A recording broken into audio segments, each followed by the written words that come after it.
Welcome to Bastard Quest. I'm the Game Bastard Kyle. I'm Todd. Corey. I'm Austin. We are playing Blades in the Dark, a cool RPG by John Harper. Oh, I thought you were talking about the song by Sade. I would never be talking about a song by whoever that is. Austin, who are you playing in this game? Well, I'm the lurker named Moonlight Mitchum. Corey? I'm playing Roddy Woodthorpe, Tobin. Welcome, kids. You said that like we have a laugh track or an audience. Who are those people? Oh, my madness. We should do an episode where Corey edits in an actual laugh track. Yeah, like Scooby-Doo. Yeah. Todd, who are you playing? I am Uwe, the Whisper. However, that is just a name, and what are names but identifying labels placed upon us by our mothers against our will? Fucking bitch. God damn it, you just conjured some emotions. Corey had some stuff buried. Oh. It's more like a shallow grave. Everybody spells it wrong. Fucking E. Worst letter. And you are a gang of assassins in the haunted, demon-fueled city of Duskfall in a post-apocalyptic, dystopian, Victorian era, not London. Yeah, and that's it. There's nothing to do with whale blood and ghosts. And Summarizing. I'm summarizing. okay. Yeah, this is episode 2, so please go back if you haven't heard Oh, the like first. episode 1 laid it all out for A us. little bit. It's a complex world in Blades in the Dark. There's a lot going on. Right. Watch a YouTube video Yeah. and come back. We haven't even met the Pearmen. Nope. Nope, we haven't. Haven't even met the Pearmen Corey yet. fucking hates them. Get out of here. This show is so fucking stupid. Why? We have a lot of fun here on Bastard Quest. Okay, that's true. You have been following Rasmus, a diplomat that you're trying to assassinate, murderize. The Pearmen are like this dumb green grimace. That's how they come at you. See, there's a difference in how we visualize things. I was picturing like somebody with like pear heads. You're picturing like gigantic sentient pears. They're made of pear. Yes. I thought of grocers selling pears. You know what? Now I hate them. Yeah. I'm John Pearman, and when I started Moltz's Furniture... All right, let's get back to Deadlands. Please do not include Pearmen I won't. I wouldn't do that to you. That's your line. until we play the VeggieTales RPG. They would send us a cease and desist.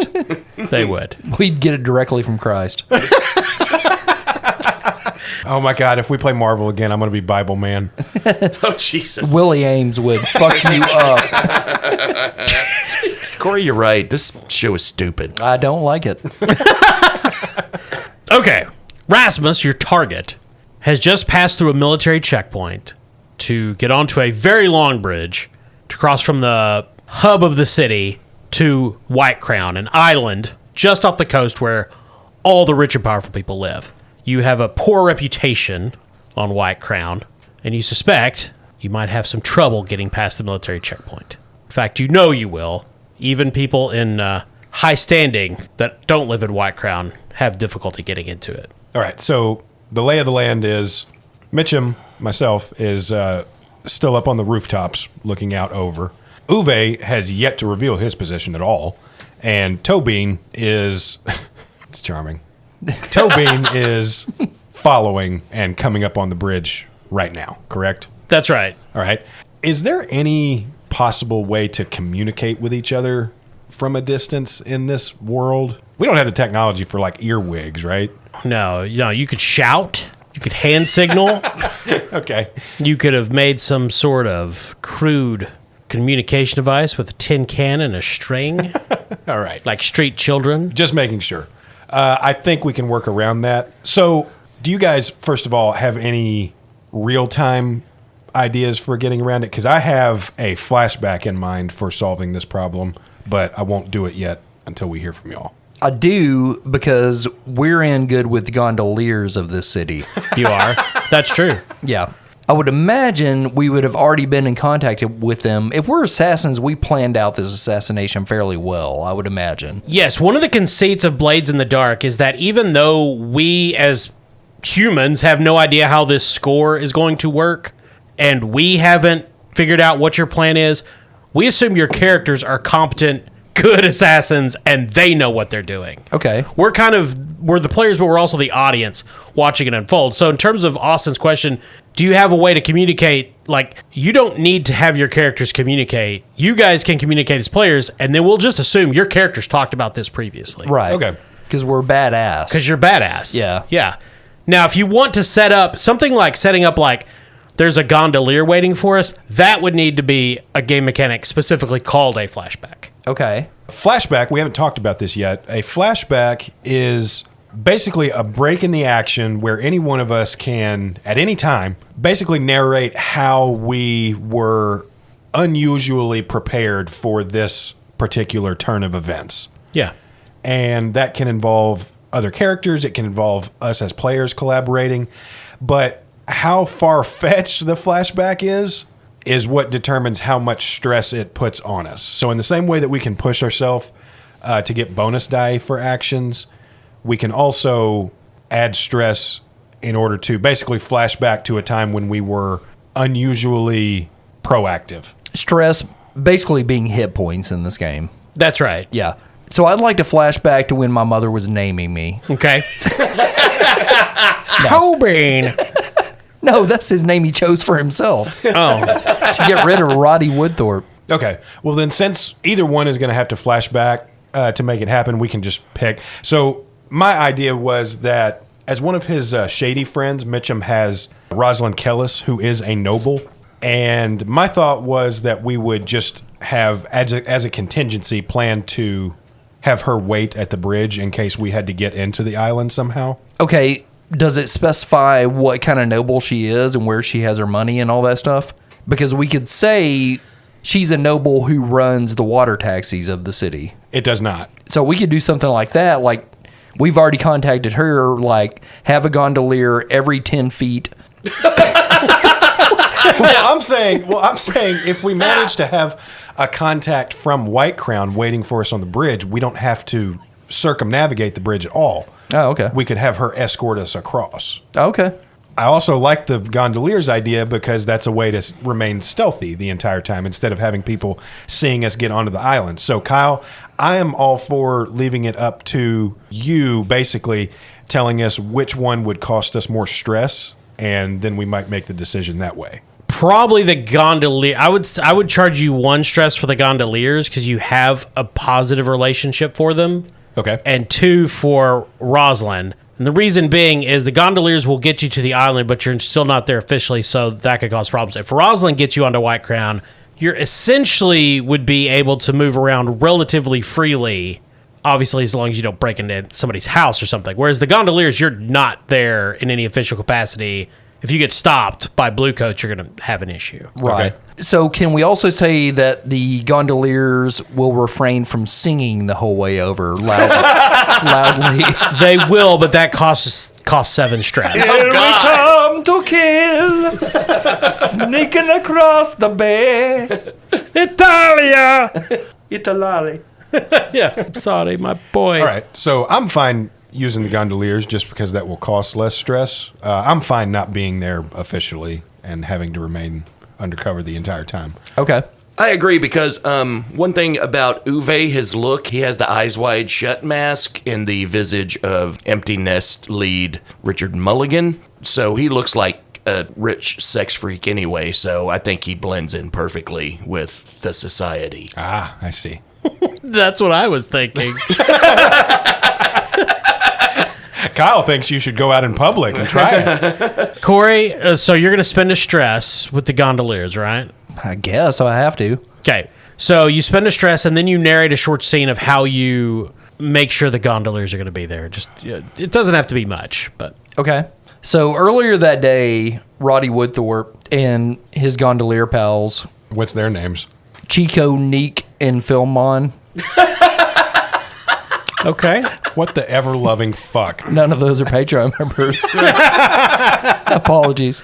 But we have a side gig as a barbershop quartet. Yeah. Yeah.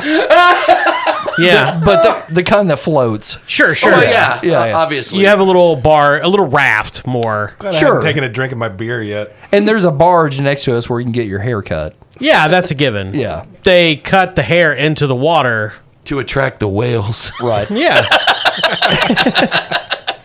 And basically, Roddy just kind of tells them, like, send word to your boys.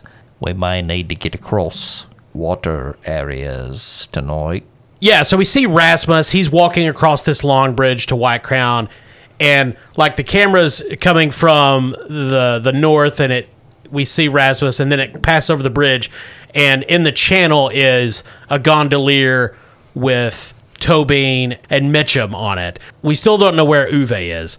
So you guys get onto White Crown, and the camera takes us to this wide boulevard, lots of trees, and trees are very rare in Duskwall because of the lack of the sun. So these must be painstakingly manicured and tended to and grown with electroplasmic lights. And Rasmus is walking down a street in like the entourage of some noble. He's at the end of it, and you guys are kind of watching him from the shadows. What's your next part of your plan? Thanks for the ride, Nick. Don't forget, we need to work on the new Radicals Get What You Give for the next gig. The gondolier nods and sings a few bars as he drifts off into the channel. got the music in you! Waiting for it. So Tobin and Moonlight start slinking up the shore when suddenly our position is given away by the gondolier backing out. Beep, beep. Yeah, that's a new God regulation. No, so the two of us are sneaking back up the shore, trailing Rasmus to find the perfect location to commit the murder. Yeah. Yeah, so we're basically following at a distance, probably walking alongside him around the perimeter of the island. As his journey progresses, you can see that the group that he's kind of following behind, join a larger crowd, and there is some sort of gala at one of the palatial estates. Fireworks start popping in the sky. You can hear a band playing somewhere. This is a Great Gatsby style extravaganza, not uncommon among White Crown, among the rich and powerful. And Rasmus is filtering into that crowd. Lots of people are. Lots of costumes, lots of masks. All right, that looks like quite a celebrating over there, Tobin. What do you think they're doing? Well, it's Arbor Day, isn't it?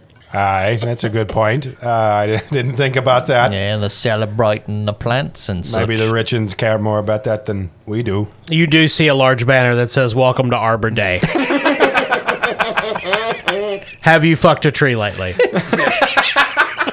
Aye, those trees look good for climbing. All right, go ahead and scurry on up there. I think I may use one to get back up on the buildings and keep an eye down from above. So Tobin's still in his fine clothes and jewelry. I think he could Yeah. probably walk into this. Absolutely. He could Yeah. absolutely try, yeah. Yeah, with his raggedy clothes, Mitchum is not going to blend in. So, yeah, I'm going to prowl the rooftops once more. So, Corey, what action are you using to slip into this giant party? Well, I guess I would use finesse in this situation. Just kind of slip my way in there. Finesse could potentially work. I think sway is a good contender. Okay. Just kind of walk in like you own the place. Like, Yeah. oh, hello. Glad to be back here at Rich Man's house. Yeah. Half of bluffing is acting like you're supposed to be there. Okay. Tobin has a 2 in sway. So the engagement roll to begin a score essentially sets the difficulty until something changes. This is going to be a risky action at standard effect. You're not particularly advantaged or disadvantaged here. Okay. So I'm just rolling my 2 die with my sway. Yep. There's also up to 2 or 3 other things you can do on a roll. You could spend 2 stress and push yourself and get another die. You could get assistance from a teammate. They would have to spend stress, but you'd get another die. The other thing you can do is you can take a devil's bargain. And a devil's bargain is there's some cost related to it that doesn't necessarily impact the current scene, but it could cause problems down the road. Or maybe you lose an item or it costs you something. And essentially you say, the way you get that is like, hey, what's a devil's bargain here? And I, as the GM, could give you like, well, if you want another die, X, Y, and Z will occur. Okay. I'm just going to roll my 2 die, I think. Yeah, that's fine. Got a 6. Okay. So 6 is success. There's no penalties. You mingle into the crowd of revelers and disappear amidst the pageantry and the glitter you keep your eye on Rasmus. None of the military constabulary positioned around at the entrances or just mingling through the crowd give you a second glance. You look exactly like you belong there. Okay. So this party is pretty tightly packed full of people, right? There are hundreds of people here. Okay. So I'm going to say Tobin slowly starts making his way. He grabs a champagne off a tray from a waiter, Yeah. sipping on that as he's slowly making his way closer and closer to Rasmus in the middle of the crowd. Sure. And yeah, my plan was to kind of prowl the rooftops above to get a vantage point to see, this is a decadent party. There's going Yes. to be lavish decorations that are probably very heavy, and fireworks you already said are going off. Yep. And this is, a world with enchanted whale blood and shit. I'm sure the fireworks are pretty gnarly. So, Corey, what are you thinking? Well, can we say the fireworks are coming from the rooftops? Sure, somebody would probably need to get up there and survey that Right. to ascertain where exactly they're coming from. Well, that's where Moonlight is already headed. He could prowl around up there. Okay. Yeah, so I've got 2 prowl, if that gets me up on the rooftops. Well, it entirely depends on the result of that roll. Okay. All right, so then I'm going to use prowl, and I have some light climbing gear that I'm going to check off of my load, Okay. and I think that gives me just 1 more. Not necessarily. Usually, equipment enables something or makes it easier. One good example is you might have reduced effect if you don't have the right tools. Oh, okay. So in this case, I'm going to say climbing gear is going to push you from standard effect to great effect, Okay. meaning it's essentially going to give you some leeway if you screw up really bad. All right, so then I'm just going to roll these 2 for now. I rolled 2 1s. Okay. Okay. Austin dies. So, Kyle, how do re-rolls function? Well, I'm glad you asked. There aren't any. Shit. So there's going to be consequences to you failing this roll. But you can always, in this game, choose to resist the consequences. And that can be more or less expensive in terms of stress, depending on what happens. Okay. So what I'm going to say here is that Mitchum is using his climbing gear. He's scaling up the side of this brickwork. And he climbs onto this small balcony. It's just like a semicircle balcony outside of a window. And the moment he gets on that balcony, he sees someone just on the other side, silhouetted by the interior light. And he can tell that it's a man with a gun coming out on this balcony, probably a soldier. Or just a disgruntled firework operator. Could be. I mean, they're a dime a dozen. So Mitchum tilts backward, like over the balcony railing, and is gripping, flips out of sight and is gripping the bottom of this balcony just by his fingertips as this guard steps out of the balcony and looks around. He's in a desperate situation. Okay. His climbing gear tumbles down to the ground below him, but he is not yet discovered. Now, if you wished, you could attempt to resist this consequence. Aye, bollocks. So yeah, how can I resist here? I assume I have to make another action. No, a resist is you roll prowess, resolve, or insight. Okay. For this, I'm going to use prowess. I have 3 in that. No, I tell you which one you roll. You don't get to pick. And then you roll the dice. The default cost is 6 stress. Your highest die reduces that amount. So if you rolled all ones, this would cost you 5 stress to resist the consequences of. Okay. That's why I'm saying sometimes it is better to not resist the consequences. Okay. Is this an instance where I could push myself? You can't push yourself now. You have to do it before the roll. I would let you try to resist this consequence with prowess. Okay. To elaborate, if you end up in a desperate situation, that doesn't mean that like you're caught. Like that just means Yeah. your next roll would be desperate. It has to be good. Yeah. Yeah. All right. So then I'm rolling prowess. Now, am I going for any specific effect here off the bat? Like, am I trying to make some athletic feat to make sure I'm not discovered while getting back in a good position, or? Well, that's the way we would color it. Okay. Once you choose But it to just make depends on the roll. the resistance roll, you undo what happened. Okay. Essentially, we're just rolling to see how much stress it costs you. Okay. Gotcha. And if you roll a 6, it doesn't cost you anything. Okay. All right. So then I'm rolling prowess with 3 dice. I rolled 2 6s and a 5. 2 6s on a resistance roll is a critical success, so you actually reduce your stress by 1. Oh, wow. Okay. Cool. Yeah. So he expertly flips off that balcony, scampers up elsewhere, retrieves his climbing gear, and can survey the rooftops of this palace for the fireworks locale. All right, boys, I'm up here now.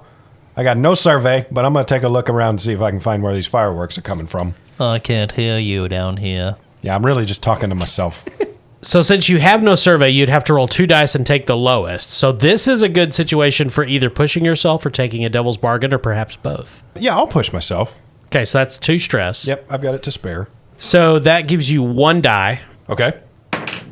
That's a 5. Okay, so that's mixed success. So Mitchum swings up onto the rooftop, leaps over a couple of chasms. He's kind of keeping an eye on the party as he walks around, clocks Tobin as he threads his way through the crowd, and scans the top of the rooftops looking for kind of the central source of the fireworks. You see a guy with a firework Gatling cannon Yeah. just cackling wildly like the fucking bullet farmer from Mad Max.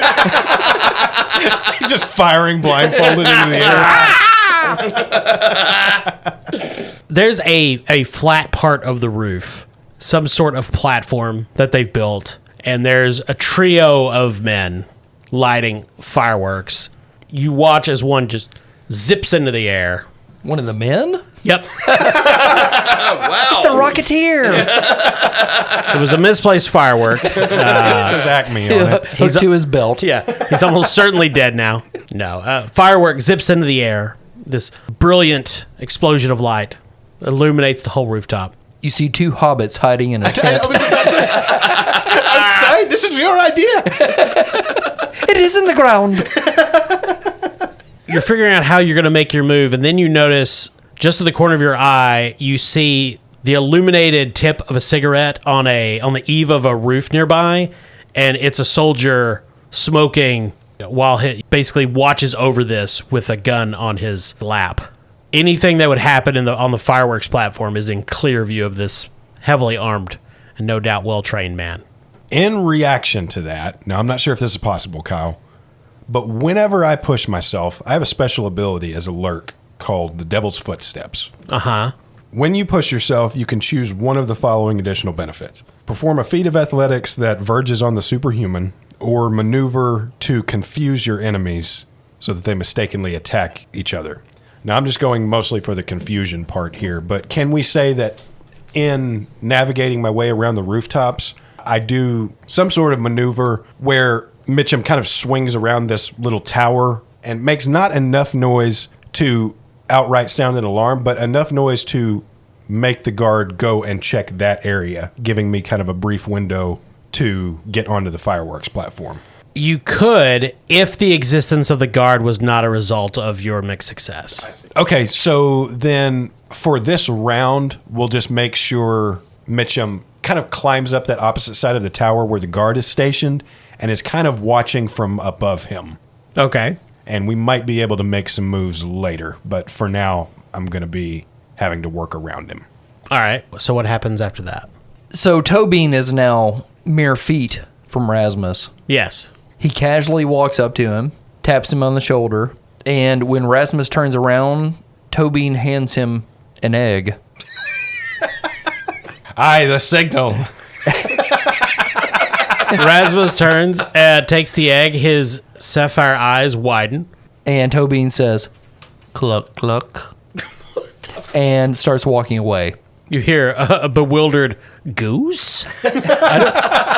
Tis a game. Now, as Tobin walks away, having handed our target an egg, It's our calling card. Is it? Yeah, we're the KFC. I got it, Corey. Thank you. Chicken coop. Chickens. now this is a gala. Yeah. So there's going to be decorations, party favors, all Oh, of, yeah. just no expense spared. No. Drunk reveling. Yes. Well, suddenly, a mound of confetti and balloons springs up from the ground right in front of Rasmus. What he doesn't know is this is Uwe. He makes his entrance. Rasmus springs backward. Uncle Sheila. What? Uwe has infiltrated the party by wearing a ghillie suit, except like most ghillie suits are like leaves and moss. Yeah. And, what the fuck? No, this one is confetti and balloons. Yeah. Right. Maybe he's- a hot dog. He's just been army crawling. A used condom. These people don't. Mardi Gras Yeah. beans. Right. There's a couple of birds in there. I don't know why. Whatever. I just picture Arnold Schwarzenegger in Predator rising out of the mud. Right. Yep. Except it's That's the worst party filth. Smashed Bud Light can over one part of his face. He's just a colorful Captain Willard. It literally looks like someone swept up the floor and it has just risen and become sentient. Yeah. So yeah, Uwe has been army crawling in this ghillie suit. Carnival training for Navy SEALs. Yeah, it's just looks like confetti and balloons and shit. So Yeah, just moving. yeah. looks like a colorful cousin it. You just see it scurrying around in the background. Just like a bale of hay. Yeah, but it's confetti. It's just an exciting trimmer. Yeah. but are you still concealed at this point? Yes. The audience sees you. Yeah, there's like Right. a cut to the inside, where you see Uwe powering Yeah. the ghillie suit. Gotcha. You just haven't revealed yourself to the guests. No, it still okay, looks like gotcha. a bunch of confetti in a pile. Yeah, it's a Tony Stark vision. That's what I was thinking. Except fun. So right as this fucking pile of things rises into a humanoid form, these Junkanoo-looking parade floats just wander by and give you some more camouflage. Real quick, Austin, also in the ghillie suit, they're about halfway down this mound of confetti and balloons and party favors. There is one part that is round and kind of juts out. That's Nathan, my chest twin. Gross.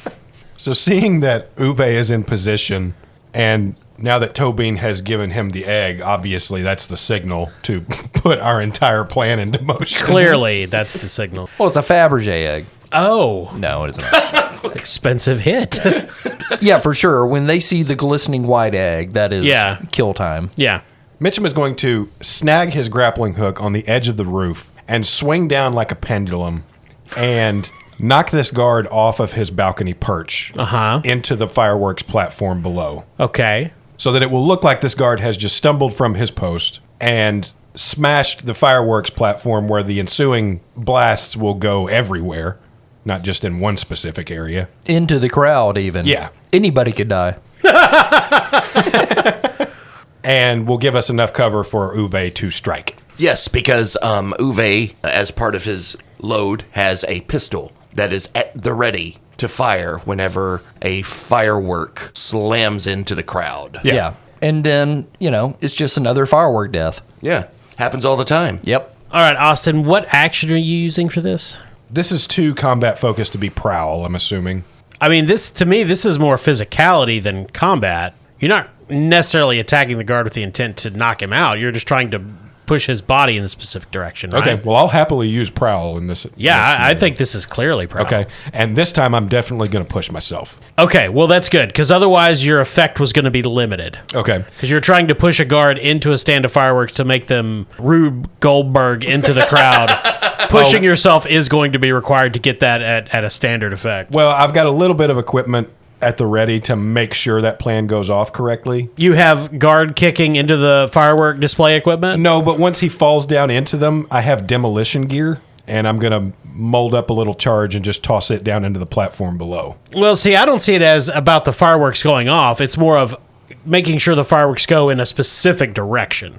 Oh, okay. See, I thought I was making it easier by just ensuring that they kind of go everywhere in kind of a wide radius. Yeah, but I mean, this is a very large party. You need some of them at least to land near where your Okay. murder is going to take place. Gotcha. Okay, well then, yes, I will push myself. So that's 2 more stress. Do you want a devil's bargain? How many dice do I get just from pushing myself? So technically, there are 2 things that pushing yourself can do. You can get an extra die, or you can get increased effect. Okay, as far as increased effect goes, I will be using my Devil's Footsteps for that one this time. So I'm fine getting the die. Yeah, because you have the special ability that it de facto gives you increased effect, you would get the extra die. Okay. Yeah, let's hear the devil's bargain. So the devil's bargain would be that you're essentially you swing down from a higher position, knock this guard off, and your momentum continues, and you swing around and slam into the side of the tower you were swinging from, and you're going to take a light injury, bruised and beaten. Okay. And that would go on your sheet under harm Okay. in just one of the slots. So basically you'd be at less effect. Okay. But that gets you an extra die. Okay. So then I'm rolling with a total of 4. And there's a 6. Yeah, so you can narrate what this looks like.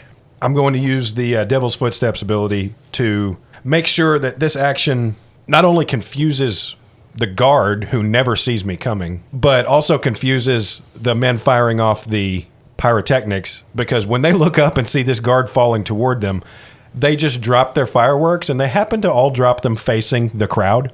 So what happens is Mitchum swings down, and his feet connect with the small of this guard's back right as he turns. It's enough such that before the guard even knows what's happening, he's kind of flipping over the banister of this balcony and kind of plummets toward the smaller building where the fireworks platform is, and just lands in a crashing heap right as we look up and see Mitchum bang off the side of the tower and fall kind of in a heap on the balcony. But he gets up in time to look over the balcony and go, "Ha! Did it!" Just then, we see all the fireworks kind of blast off in a semicircular form out over the crowd. People start screaming, running everywhere as the fireworks jet into the crowd. Many are killed. I'm sure. Not just our target. Yeah, there's a waterfall of pyrotechnics that just descend into this party. Maybe not killed, but they're burnt to shit. Yeah, there's going to be a lot of minor injuries and a lot of very scorched costume. It is at this precise moment that only seen by Rasmus, a gun barrel emerges from the pile of confetti just standing in front of him. Rasmus says, it's just like in my dream. But I get to keep the egg, right? And Uwe pulls the trigger of his pistol. The bullet goes through the egg Oh, no. and into Rasmus's heart. All right, so generally hunt is used for precise shooting. Cool. I have 1 in hunt. Okay. I'm going to push myself, though, and take 2 stress. All right. Well, damn, that's a 1 and a 2. So I got a 2. You never figured on Rasmus charging you. Rasmus just football lunges straight at the pile of confetti. Get away from me, Dream Satan! Hits Uwe right in his conjoined chest head, and the two of them go down in a pile. You're going to take the harm 1 winded unless you want to resist this consequence. Now, you can't turn back time. He's not going to get shot. It would just be resisting the consequence of getting injured. No, I'll get injured. Okay, winded. And you go down in a pile. It is mass chaos.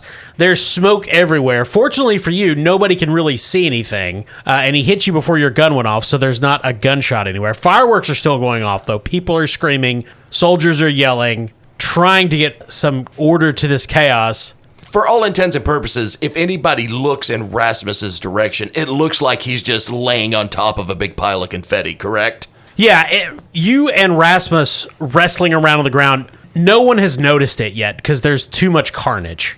Can I distract him by ripping a hole into the ghillie suit and letting my conjoined chest twin reveal itself?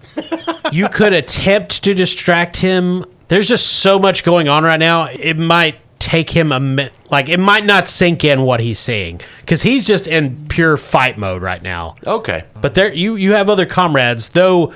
Mitchum is out of position. Tobin is nearby also. So Tobin sees this happen. He's not terribly far away yet. He started walking away just to avoid explosions. Yeah.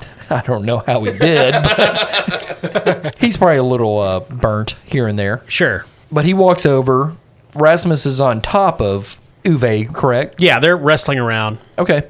Chaos in the crowd. Tobin casually picks up a broken fireworks stick, for lack of a better term. Like Yeah. Yeah, I get what you're saying. the things you stick in the ground at a bottle rocket or what have Yeah. you. Yeah, it's been broken. It's sharpened.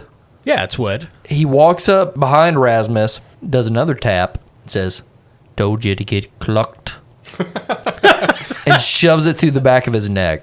Oh, okay. So killing him with shrapnel will make it look like part of the carnage. Absolutely. So this sounds to me like skirmish, unless you have something else in mind.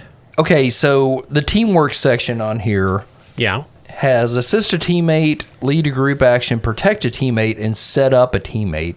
Basically, what I'm asking is, can Uwe see me coming behind Rasmus, obviously with a stabby look in my eye, Yeah. and like attempt to like push him up to help me out here in some way? Yes. And what would that fall under? So you could color it different ways. You could say, hey, this is just an assist. Todd suffers stress, gives you plus 1d. You could say this is a setup. Todd would set up an action, and if that was successful, that would give you plus 1 effect or improved position on yours. Or you could say, hey, this is a group action. We're both working together to make sure this guy is stabbed. You would each roll separately. We'd take the best result. However, for each player that their best result was either a 1 through 3, you would take stress. Okay. Now, which one affects me the less? Assist. The simplest way to do it is just say it's an assist. Okay. Todd spends 1 stress, you get 1 die. Okay. I'm down Okay. with that. Thank you. I mean, although historically group action has really worked when stabbing people, just look at the Manson family. That's very Well. true, Todd. Good point. Corey, you could also still push yourself or get a devil's bargain. Okay, I have nothing in skirmish, so I'm going to accept Todd's stress, as I typically do. That gives you 1 die. Been doing it for 10 years now. And I will push myself and take 2 stress, which gives me another die, correct? Yes, you have 2 dice now. Okay. It's a 4. So that's a mixed success. The broken bit of firework slams into Rasmus's neck, severs his carotid artery. Bright red blood splashes onto Uwe and Nathan, covering them in gore. But the smoke is clearing, and dozens of uniformed soldiers are sweeping in from the street, picking people up, demanding obedience, trying to figure out what's going on. You have mere moments before you are seen standing over the body of this man that is dead. Okay. This is a desperate situation. You each need to get the hell out of here before you're caught. Okay, I'm going to add another item to my load. All right. Do you have the space available? I've only used one. I've only used fine clothes. Then you're good. Okay. I'm going to use subterfuge supplies. Okay. So basically, Tobin has been wearing a backpack this whole time. Yeah. And he pulls the ripcord on it, Okay.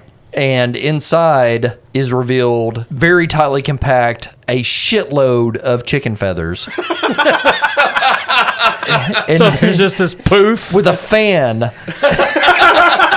that blasts it in the direction away from us Yeah. as we walk back towards the river. So essentially it's fog cloud, but chicken feathers. Yeah, exactly. Yeah. So I will say using that would reduce the position to risky Okay. when you make your escape. You Okay. still have to roll some sort of action to get away. Now, are they making a fresh action here, or is this a saving throw because of the difficulty of the... Oh, this is a fresh action. They did not resist the consequences of... Okay. Okay, so Tobin grabs Uwe and puts his arm over his shoulder and starts helping him out of the crowd. Yeah, even though yeah. he's not really injured. Sure. But in case we come across any cops, he's got blood all over him. So Tobin will tell the cops, like, I got to help this man. He got hurt by the boom boom. Yeah, just to blend into the crowd. Yeah. Gotcha. And I'm already, I have shed the confetti suit at this point. So, I have my eyes wide shut mask, so I look like I could have been, an attendee. Yeah, I think this is probably a group action since you're both trying to blend in for sure. Okay. Well, let's just make it an all-around one, because seeing the position that they're in, Mitchum is going to use his last action to not only tie up the loose ends he was planning on, but provide another distraction to maybe buy him some more time from the bluecoats that are closing in. Cool. So as he swings down from the tower, Mitchum is going to use a third item here, his demolition tools, which actually counts as 2 slots. To shoot yolk all over. Well, he just molds up this tiny little wad of plastique, enough where the explosion will pretty much decimate any remains of it, and tosses that onto the fireworks platform where the guard and the fireworks operators are starting to stir. And as he swings down, they just hear this Irishman go, pity about them witnesses. And then the explosion goes off, which really gets lost in the cacophony of fireworks. But So, Austin, I will say that could definitely work. I will tell you, though, however, that would move this away from an accident to something that was clearly some sort of assassination attempt. Not, they won't know who it was, but they'll know that there was... Right now, it just looks like a total accident, right? Like a complete accident. But if there's like a specific explosion, like from like some sort of military grade, like... well, I'm not looking for anything that's going to take down the building. I was really just covering up the witness that was kicked off of a balcony in order to kind of cover up any few remaining loose ends that would point toward this not being an accident. Well, I'm just saying, like, if there's an explosion where after the fireworks have gone from that area, that would be suspicious. Okay. All right. I see Now, what if you you're want to saying. take him out in some other way, maybe he just falls off the roof. Accidents happen. I can do that. So here's what we'll say. In swinging down, Mitchum actually loops his rope instead of around crenellated wall or the edge of a balcony. He actually loops it around the guard Dear just God. as he gets to his feet. And he doesn't need to swing down far, but it's just enough to where he can land on his feet as he pulls this guard off of that little tower. and the other guards will hear him fall. This guy gets up. I don't know what it was. He's just stuntman yanked off screen. And as he plummets through the air, he just hears... And you're rolling prowl, really. I don't know what else this would be. Prowl or finesse. I'm happy to roll prowl again. And that's going to be 2D. Yeah, I mean, I think this is prowl. Okay. I mean, this is pretty superhuman, what you're trying here. Like, all the calisthenics involved. Okay. So I can push myself again. Yeah, I think that's required to do this, because this is pretty an impressive feat. Okay. This is not something your average cat burglar could manifest. Okay. Now, question, Kyle. This is actually not marked down here. Am I limited to using Devil's Footsteps only once, like per session, or is that just any time I push myself? You can use it whenever you push yourself, so long as there's some sort of physicality involved. So long as it's relevant. Basically. Yeah, you couldn't use it if you're pushing yourself to study up for the LSATs. Of course. Okay. All right, cool. All right, so then I'm rolling a total of 3. There's a 6. Yeah, so you land nimbly just behind the screen of soldiers moving into the open yard. The guard lands a second later with a bone-wrenching crash, and you guys are trying to just incognito your way out of here, right? Yeah, back to the gondolier waiting for us. Yeah, I'm hoping the falling guard distracts the other guard's attention enough for them to get away. All right, so Todd, Court, you guys can make a leader group roll. Who's the leader? I assume that Tobin is the lead on this. Yes. Okay. So you guys just roll. This sounds like sway to me. You're trying to deceive. Okay. I have a 2 in sway. I have a 1. So we're just taking the highest between the two of us, right? Yeah, whoever gets the single highest die result, and this is a normal roll, so you can push yourself, you can try to get a devil's bargain, et cetera, et cetera. You really can't assist, though, since it's a team move. Okay. Yeah, I'm just going to roll my 1. All yeah. right. I got 2 4s. I got a 5. So we take the 5. It's a mixed success. You get out of the party, you get down to the gondolier, and you make a clean getaway. Unfortunately, Tobin is going to take a level 1 harm, pulled muscle, because Uwe was really taking advantage of that helping hand the entire time. You basically fireman carried this son of a bitch the whole way. And his chest twin. And his chest twin. But you guys get to your gondolier and you escape into the darkness of Duskfall. On the gondolier ride, Uwe says, "My apologies, friends, but Nathan has been cooped up for quite some time. I could really use some air." And he unbuttons his shirt, and you see the head, and it says, "Hey, everybody, my name's Nathan. It's really great to be here. I like Doritos and classic cars and telling jokes. You want to hear one? Here's one. Why did the chicken cross the road? To get away from OJ. Ah. I'd like to kill this thing. The gondolier hands you a gun. Hey, Uwe, you ever heard of a Nathanectomy? I would, but unfortunately it would be fatal for both of us. I am going to need many hands of Uno to get over this night. So with the score complete, the next phase of Blades of the Dark is called downtime. That's where you get a payoff, you see if there are any entanglements, you calculate the heat, and then you do any post-adventure activities, like you could hire gangs or train your skills. And that's pretty involved, so we will get into that next session. All right. Well, that was pretty awesome. I had a lot of fun with that. Yeah, we're great. Well, this game, if nothing else, greatly empowers fucking nonsense. Yes. And I love it. Yeah, the first time I played Blades in the Dark, we played assassins. I was an assassin. That was very cool. Yeah, it seems like there's a lot of opportunities depending on what faction you choose to make whatever fucking kind of game you want out of this. Yeah. Yeah, I've played one where they were smugglers, and it was very Mad Max because they had these souped-up vehicles that were just driving through the wasteland and fighting ghosts and getting on train heists. And Damn. Yeah. Yeah, this game kind of rules. You know who else kind of rules? NorseFoundry.com. Who? NorseFoundry.com. It's on the internet, Corey. I don't want to. It's just some racism on there. There is a bunch, but not in Norse Foundry. They've got nothing but dice. Ah, good. Yep, the official dice of Bastard Quest. They have dice made from all different manner of materials, shapes, and sizes, plus merch. And as you're checking out at NorseFoundry.com, don't forget to enter promo code CHAM, that's CHAM, CHAM, for the Bastard Quest 10% discount at NorseFoundry.com. And we would also like to thank our sponsor, Barrel and Bond, 100 Broadway Street in beautiful downtown Paducah, right there on the banks of the Ohio River. Why? They have whiskey. Going. And as always, thanks to our listeners, thanks to our patrons, thanks to those who engage with us on social media and Discord, and reviews. Don't forget to leave us reviews. Yeah, or rate us or whatever. If you got time to put your finger down on your phone, Yeah. hit some stars or some nuggets or whatever you got on there. Yeah, whatever they use to rate these days. I don't know. Is it pine cones, jars of feathers? Eggs. Eggs. Bastard Quest, I give it 6 eggs. That sounds very high. So yeah, I guess we're going to continue to play this for a little while longer. For a bit, yeah. It's I fun. like it. Yeah. Thank you for listening. I'm Kyle. Todd. Corey. I'm Austin.